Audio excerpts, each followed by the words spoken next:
నమస్తే, welcome to Disha TV. ప్రస్తుతం మనతో పాటు కాంగ్రెస్ సీనియర్ నేత అలాగే ఐకాన్ స్టార్ అల్లు అర్జున్ మామ కంచర్ల చంద్రశేఖర్ రెడ్డి మనతో ఉన్నారు. పార్లమెంట్ ఎన్నికల నేపథ్యంలో కాంగ్రెస్ ఎలాంటి ముందుకెళ్తుంది, అలాగే సికింద్రాబాద్లో పరిస్థితి మరిన్ని విషయాలు తెలుసుకుందాం.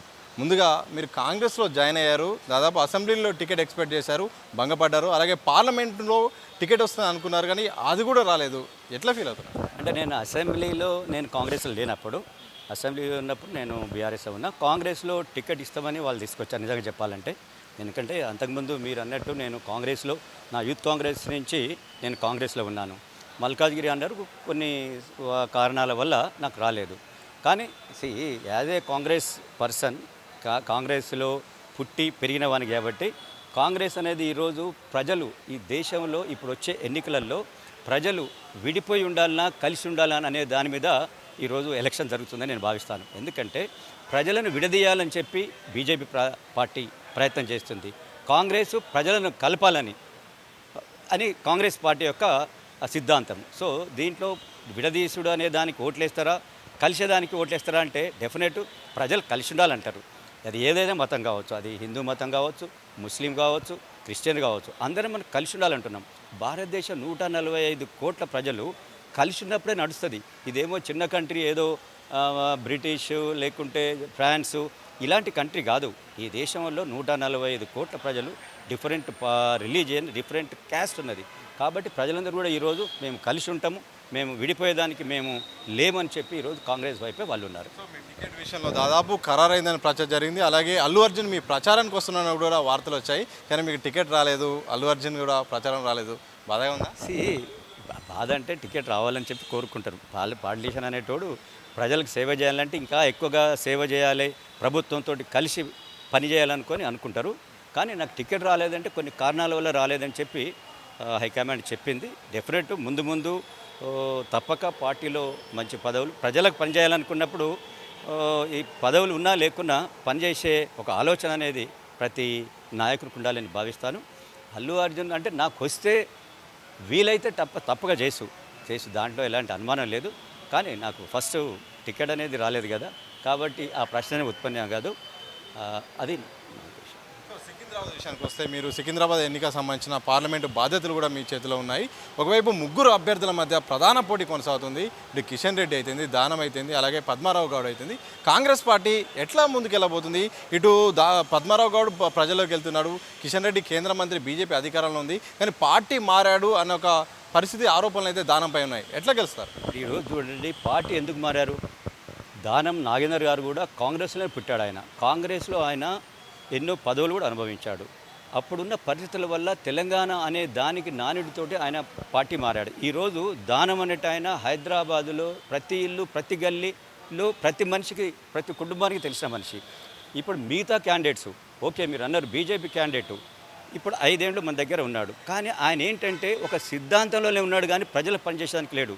ఈరోజు ఎవరినైనా అడగండి, ఎవరైనా ఆయన దగ్గరికి పోతే, బీజేపీ క్యాండిడేట్ కిషన్ రెడ్డి గారి దగ్గర పోతే ఎవరైనా మాకు ఈ పనులు జరిగినాయని చెప్పి ఎవరు అంటలేరు. ఆయన ఓన్లీ పార్టీ యొక్క ఆర్గనైజేషన్లో పనిచేసేవాడు. అదే దానం నాగేందర్ గారు ప్రజలకు ఎవరైనా ఎక్కడైనా, గల్లీ ఏ మనిషి అయినా, ఢిల్లీ ఏ మనిషి అయినా కూడా ఆయన దగ్గర పోయి పని చేసుకోవచ్చు. అదే ఇంకొక బీఆర్ఎస్ అతను, ఆ క్యాండిడేట్ ఓన్లీ ఆయన సికింద్రాబాద్లోనే పాపులరు, మిగతా దగ్గర ఎక్కడ లేదు. కాబట్టి ఈరోజు అన్ని వర్గాలు, అది ఏ కులమైనా ఏ మతమైనా కూడా ఈరోజు కాంగ్రెస్ వైపు చూస్తున్నారు. కాబట్టి దానితోటి ఈరోజు తప్పక దానం నాగేంద్ర గారు కాంగ్రెస్ పార్టీ హస్తం పార్టీ మీద ప్రజలందరూ కోరుతూ ఉన్నారు. కాబట్టి 1,00,000 మెజార్టీతో ఆయన గెలుపు అనేది ఖాయం. దానం నాగేంద్ర గారు ప్రచారంలో చాలా దూకుడుగా వ్యవహరించట్లేదు, కేవలం ఇంటర్నల్ మీటింగ్స్ పరిమితం అవుతున్నాడు. ఒకవేళ ఓడిపోయినా నాకు ఎమ్మెల్యే టికెట్ ఉంటుందన్న భరోసా ఉంది, అలాగే మంత్రి పదవి వస్తుందన్న ఒక హామీ ఉందన్నట్టు కూడా బయట ప్రచారం జరుగుతుంది. కానీ చూడరి, దానం నాగేందర్ ఒక ఫైటరు. 6 సార్లు ఆయన గెలిచాడు. ఎక్కడెక్కడ గెలిచాడు? నాంపల్లి గెలిచాడు. అంటే మైనార్టీ ఎక్కువగా ఉన్న దగ్గర కూడా ఆయన గెలిచాడు. ఖైరతాబాద్ గెలిచాడు. ఆయన ఎన్నిసార్లు పార్టీలు అంటే మన కాన్స్టిట్యున్సీ మారినా కూడా గెలిచాడు. అంటే ఆయన ప్రజల మనిషి చేపట్టి ప్రజలు గెలిపించారు. ఆయన యొక్క అంటే ఆయనకు తెలియని మనిషి లేడు. ఈరోజు మీరు ఆయన దగ్గరకు వచ్చి చూడండి, ఏ విధంగా 7 కాన్స్టిట్యున్సీలో ఏ విధంగా ఆర్గనైజ్ చేస్తున్నారు అనేది. అంటే యువత, మహిళలు అందరూ కూడా తమకు తాము ముందుండి వాళ్ళు పనిచేస్తూ ఉన్నారు. ఈరోజు కాంగ్రెస్ రాహుల్ గాంధీ మీద కూడా పెద్ద ఎత్తున, ఇప్పుడు కాంగ్రెస్ యొక్క రాహుల్ యొక్క భారత్ జోడో యాత్రతోటి ప్రజలందరూ కూడా ఈరోజు కాంగ్రెస్ వైపు చూశారు. దాని ద్వారా ఈరోజు పెద్ద ఎత్తున కాంగ్రెస్ వైపు ప్రజలు ఉన్నారు కాబట్టి దానం యొక్క తక్కువ వెనకబడి ఉన్నాడు అనేది మీరు అనుకోవద్దు. ఈరోజు ప్రతి వాళ్ళు ప్రతి ఈ గల్లీలో ప్రతి మొహల్లాలో కాంగ్రెస్ వర్కర్స్ ఉన్నారు. వారే పనిచేసి వారే ముందుండి ఈ కార్యక్రమం నడుపుతూ ఉన్నారు. బీజేపీ పెద్దలు తెలంగాణలో పర్యటన చేస్తున్నారు, భారీగా హామీలు ఇస్తున్నారు, అలాగే ప్రసంగాలు చేస్తున్నారు. మరోవైపు కాంగ్రెస్ పెద్దలైన రాహుల్ గాంధీ, ఖర్గే, అలాగే ప్రియాంక గాంధీ వరుసగా సభలు ఉండబోతున్నాయి. ఈ సభల నేపథ్యంలో ప్రజల్ని ఎట్లా ఉద్దేశించి ముందుకెళ్ళబోతున్నారు, ఏం జరగబోతుంది? ఒకటే కాంగ్రెస్ చెప్తా ఉన్నది. గత 5 సంవత్సరాల నుంచి ఈరోజు బీజేపీ కిషన్ రెడ్డి గారు మంత్రిగా ఉన్నారు. మన హైదరాబాద్కు మనం చూసుకుందాం. ఇవాళ హైదరాబాద్ మెగా సిటీ. ఈ హైదరాబాద్ సిటీకి ఎన్ని ఫండ్స్ ఆయన తీసుకొచ్చాడు, ఏ కార్యక్రమం చేశాడు?